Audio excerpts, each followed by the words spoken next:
The right answer is that it does not. So it's these two. It's 2 and 3, but prognosis of 6 months or less, I said on the first slide, is for hospice, not palliative care. Palliative care is anybody. All prognoses. Oh, how do I go to the next slide now? Oh, there we go.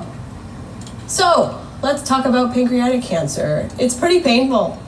I see a lot of people right from Dr. Bain. So Dr. Bain sent us a lot of referrals right from the endoscopy suite because his patients are writhing around in pain. So they say, Dr. Case, can you see this person today? And I say, yes, I can. So we really feel like we can do a lot of good for people. So we often see them before they even see their oncologist to help with the pain. So it hurts to have a mass in your pancreas. It causes a lot of tissue destruction, inflammation, duct obstruction, infiltration, which affects, so when we assess pain, we figure out what is the type of pain. So when it's in your organ, you think about angina, it kind of radiates, it's nondescript, that's visceral pain, nociceptive visceral. And we treat that a certain way. And then we treat nociceptive somatic, which is bone and soft tissue, we treat that a different way. And then when it's nerve involvement, we treat that even a different way. And that's called neuropathic. So pancreatic cancer is all three. Often the patients have visceral, they have somatic component because of the bulky kind of tumor in there, but many of them actually get compression of the celiac plexus nerve bundle, and they actually have a lot of neuropathic component of pain. And so you'll give them opioids, and it doesn't work. So you'll have to give them agents for neuropathic pain, and that does work. So celiac plexus block was done in the olden days, and not done as much anymore, and studies have shown it's not really very beneficial for those with inoperable disease, can only usually result in short-term relief, and evidence-based medicine really just kind of is downplaying that now. Medications, if the platelets are okay and they're not having GI irritation or GERD or whatever, kidneys are okay, we can use some NSAIDs. I use difluzinol, which is Doloquid. You may have heard of it. It's an old school agent. Does not, in my opinion, one of the research I've done, does not inhibit platelets. Celebrex is another one, does not inhibit platelets. Most of these patients will be placed on chemotherapy that will impair their platelet numbers and function. And so if they do get placed on an NSAID, we may want to plan ahead and use one that is not going to inhibit platelets. And so they still are those two drugs are still in the NSAID category. And so some pharmacists may not know, actually many pharmacists don't know this, so they'll stop the drug if the patient, is on a blood thinner or going for surgery, and that's fine. I've stopped arguing about that. But if you do the literature search, those are the two safe ones. Tylenol. So Tylenol is often not maximized in patients, and if you do maximize it, it can actually be a really safe and effective adjuvant, or actually analgesic. And so the maximum dose in those who are healthy adults with a normal liver is 3 grams. So that was changed about 3-4 years ago. 4 is olden days, now it's 3, and it's been 3 for a while. Beer's criteria for elderly max dose is 2 grams, right? 2 grams. So if the patient is 75 or older, you're going to max dose is 2 grams. In people who have liver disease, maybe 2 grams, but healthy adults with normal LFTs, you're going to do 3,000 max a day. So I often give people 1,000 3 times a day, and that will actually reduce the amount of opioid that they will need. Opioids, they're the mainstay of treatment for pancreatic cancer. I mean, they help pain. We're not going to deny that. So methadone is our first line agent actually that we use because in my opinion, it's probably the best and most effective and least the opioid that has the least side effects. So at least amount of constipation and cognitive impairment associated with that. You just need to monitor the QT, make sure they don't have QT prolongation or on any drugs that would interact with that, because there are several drugs that interact with methadone. If you're uncomfortable using methadone, low doses of long-acting morphine or other opioids can be used. I'm happy to talk to you about opioids on a different day, or you can email me with questions about opioids. But generally, they're used. You can start someone on a short-acting to begin with to see how many times a day they're going to use that, and then if they're using it more than 2 times a day or 3 times a day, then that's a sign that they need a long-acting pain medicine. And so we usually do kind of almost like the same thing you would do with insulin. When they're taking a lot of it, you add it all up, you kind of do an equal analgesic conversion. And if you don't know how to do that, that's a simple thing we could teach you. There's tables, equal analgesic dosing tables online and readily available. There's little apps on your phone that can help you calculate those things. Gabapentin, pregabalin are two drugs that are used for the neuropathic component of pain. And they're, in my opinion and experience over the last maybe 15 years doing this, neuropathic pain due to pancreatic cancer responds very well to gabapentin for whatever reason. And people who have chronic pancreatitis pain, and I think that's because of the neuropathic component of the celiac plexus. Duloxetine is Cymbalta is the other name of that one. We use this as well. There's lots of studies that show this is the first line agent that should be used in patients with peripheral neuropathy pain. As far as neuropathic pain from the tumor, you can try it. I haven't had as much success with duloxetine when we're talking about pancreatic cancer pain, but you certainly could try it in someone who has a lot of anxiety and depression, and you're kind of killing two birds with one stone. So we start people on 30 milligrams. Nortriptyline is another really great TCA. Again, in the elderly, we have to be careful with TCAs. They can cause orthostasis, they can cause urinary retention, constipation. This is one of the better tolerated ones. I'd never ever use amitriptyline in pretty much anyone. There's no reason to do that. This is a better tolerated drug with the same amount of efficacy. And so if you look at the studies, there's a lot of studies about amitriptyline, but this drug has been shown in several studies to be as effective with way less. The therapeutic index is it's way better tolerated than amitriptyline. Steroids are very, very effective. If the person has a lot of heartburn and potential GI irritation, though, you'd have to be pretty careful, which many of our patients do when they present, because they've either been retching or they may have some kind of surrounding inflammation there in the esophagus. Or some just because they're so critically ill, they could have some esophagitis going on.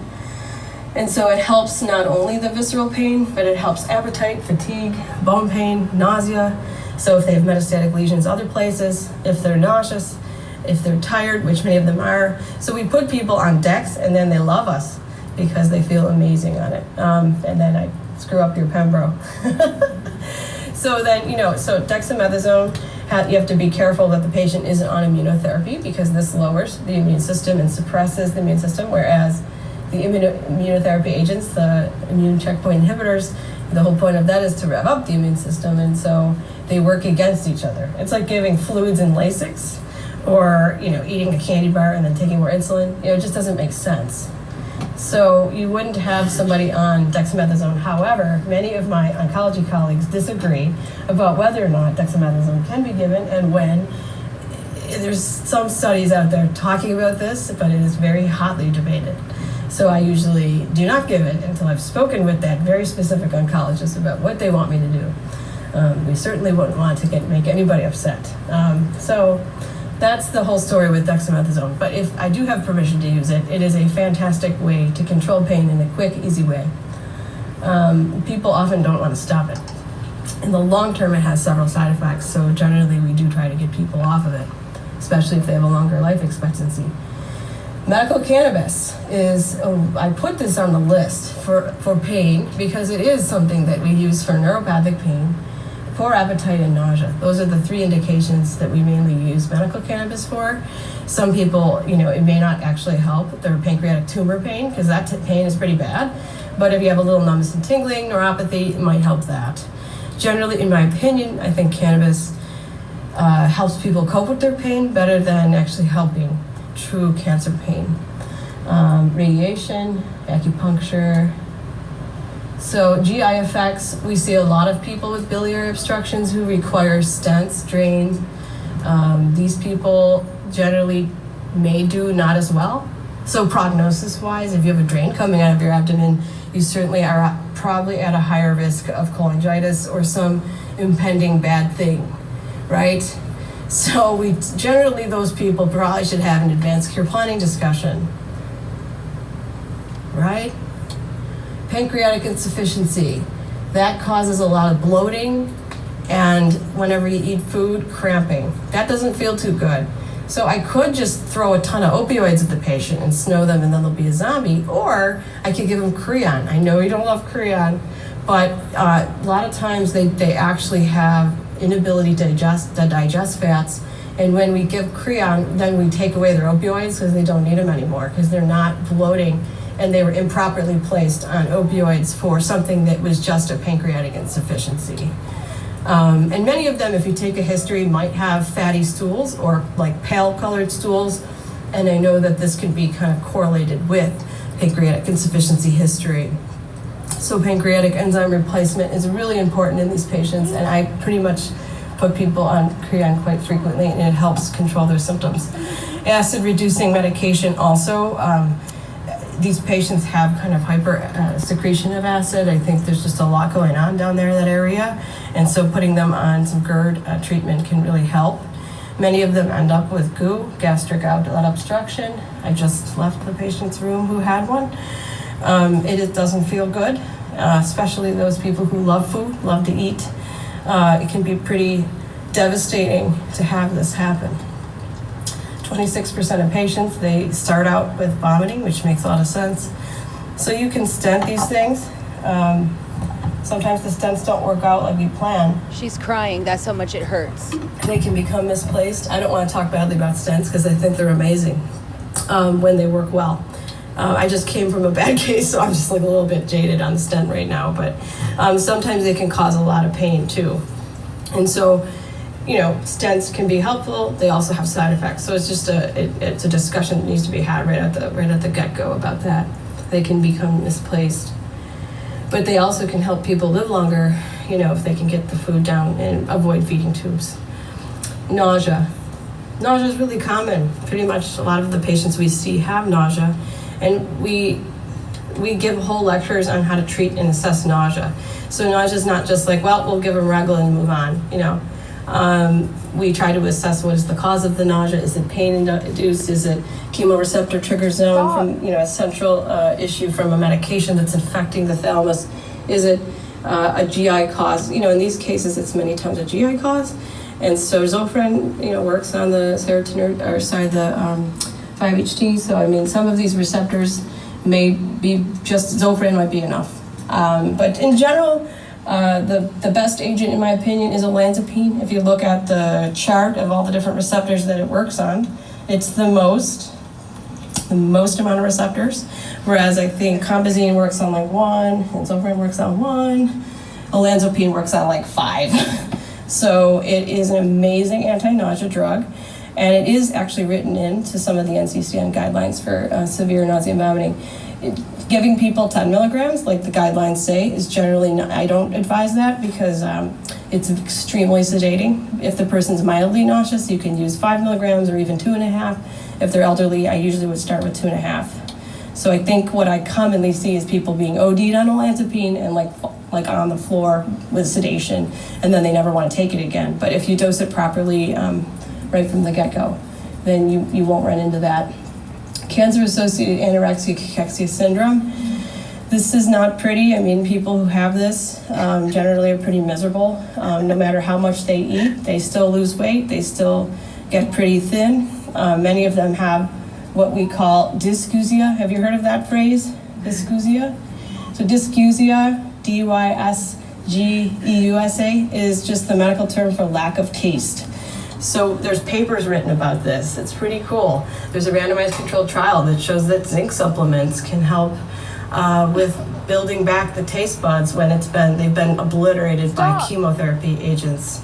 So patients will say to you, I can't taste food, it tastes like cardboard, or it tastes metallic or salty. So if their food tastes like crap, why are they good? They're not going to want to eat. And then on top of that, they have cancer that's blunting their appetite because of all of the different cytotoxic, the cytokines that are floating around in their blood. And so they get really weak. Many of them have early satiety.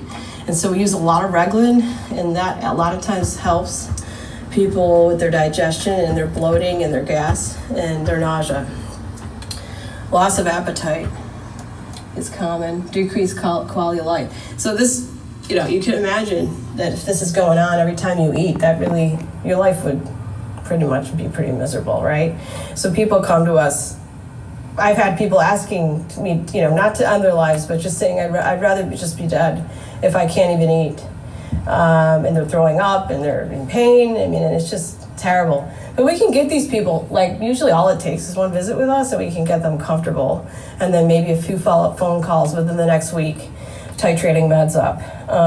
So we're pretty aggressive with these people. We'll put them on methadone, gabapentin regularly. We'll be hitting them with, day 1, do this, day 2, day 3, and I'll write down, this is why it takes an hour, we write down all the different things we're gonna do on each day, and then usually by the end of the week, we can get them like feeling back to their normal self. Increasing caloric intake, small frequent meals. Megace, not loving it. It's not a great drug, causes blood clots. That's all I'm gonna say. It's not that effective. Mirtazapine, Remeron, great drug. You just have to watch the LFTs because this one can cause transaminitis and biliary elevation, triglycerides. If they have a baseline elevated LFTs, I really wouldn't even start it, or I'd use it at a very reduced dose with monitoring. Dexamethasone, we already talked about the benefits of that. Zinc, talked about that too. And then I always encourage people to use exercise as a form of palliation. And so as crappy as they feel, I try to encourage them to at least walk every day, maybe some light weights, because that really helps combat fatigue and kind of helps with their walking around with the digestion and just the bloating and all of that. Pain from pancreatic cancer is often 1, nociceptive visceral, 2, neuropathic, 3, improved with opioids, 4, improved with gabapentin, 5, all of the above.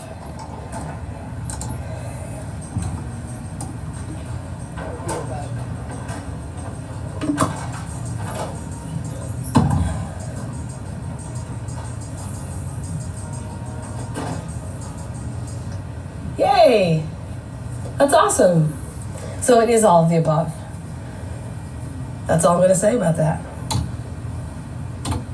It seems like 92% of people. And so, a lot of times we just focus on the physical when we're first meeting somebody to get them comfortable. But then once you get them comfortable, you have to get back and reassess their overall just status. And a lot of that falls to more of the mood and how are we coping and how are we functioning in life. So these two are huge, huge. I could probably have a full-time psychiatrist on my team. I do not. So therefore, I'm the psychiatrist. We see people who are suicidal, who are, just a mess over this. And you can imagine how devastating it is to be told you have pancreatic cancer. I mean, it's just a devastating thing. I mean, you Google it. So I had a 51-year-old or something that recently came to my clinic, and he was sitting there like this, leaning back in the chair. And my nurse is like, "Oh, Amy, he's so pissed. He is like mad. And he is in a lot of pain and he's spitting fire." So I went in there, and it was just listening to him. And I did another thing that sometimes is missed, and it starts with an E. Empathize. What was that? Empathy, yeah. So how do we empathize? No more apathy. You listen, and then, you might reflect a little. And I'd be like, "Dude, you're super pissed right now." And I'm like, "I don't blame you, because this sucks. You just got the worst news of your life a week ago, and now you're sitting here with me." So we kind of get real with people. And now he's like my BFF. We're joking on the phone, and I'm calling him, checking on him. He wants cannabis. I'm like, "All right, you want weed?" And it's fun. And this guy a week ago wanted to, punch a wall. He was so angry. So if we react defensively to someone's anger, because we think they're angry at us, he wasn't angry at me. He was angry at the circumstance. So we could say this guy's a jerk or a difficult patient, as I hear all the time. He's not a difficult patient. He's having a difficult situation. And that's why we need to love him even more, right? Hugs are free and there's no side effects to them. Insomnia. This is me. I'm sorry. This is how I give lectures. I apologize if I'm kind of unhinged right now. So now we're moving on to cannabis. And this is a really intelligent slide. We're going to talk about cannabinoids. And these things are drugs. They are chemicals. Medical marijuana has 400 chemicals in it. So when people tell me, Dr. Case, I want something natural. I don't want any Dr. Christos Fonzilis' drugs. I just want something from you. All I want is your herb. And I'll say, well, let's talk about all of the chemicals that are in cannabis. And so the reason why it actually does work in many patients is that it does affect several different pathways, and in the endocannabinoid system, the GABA, acetylcholine, glutamate, norepinephrine. And so you could probably look this stuff up and read about it. I'm not going to read to you the names, but there's two different receptors, the CB1 and CB2 that work in the CNS and then in the immune system. And so if you read about this stuff, it's fascinating, CBD oil and all of that. It's not witch doctory. This stuff is real medicine. There are many studies published about benefits, and I can talk a little bit about the individual main chemicals. So THC is one of the main chemicals we've probably all heard of in the room, right? Everyone knows what THC is. So when you use marijuana recreationally, people seek that high THC. So that's the recreational product that people smoke has a high THC. So many patients, when they're seeking it recreational, want the high THC products. Why? Because it's the psychotropic effect of marijuana. They want that euphoria, relaxation. There can be a depression period after, alterations in memory, cognitive perception, immunosuppressive. Actually, THC can cause immunosuppression, whereas the CBD can actually boost. It helps with anti-inflammatory. Whereas cardiovascular effects that can occur right after taking marijuana can be a high heart rate, orthostasis, and vasodilation. So if somebody's a cardiac patient, you might want to talk to them about the side effects before embarking. Generally, you need two chemicals to be effective. That's called the entourage effect for pain. So you need THC in the product and you need CBD. One alone is going to really not be effective. So if you give someone Marinol, which is synthetic THC alone, it generally is a pretty poor product, and it can cause a lot of psychotropic side effects, especially the elderly. So we pretty much never use it. So appetite stimulation, anti-emetic, CBD. So it's used in very high doses for seizures. You've probably heard about that in children. Analgesics, anti-anxiety, antidepressant, antipsychotic, anti-inflammatory, immunosuppressive. So CBD tampers the effect of THC. So due to the extension of people's lack of ability to concentrate or spend any time listening to anything, even if it's the last thing they're ever going to do for somebody, I'm going to leave it there.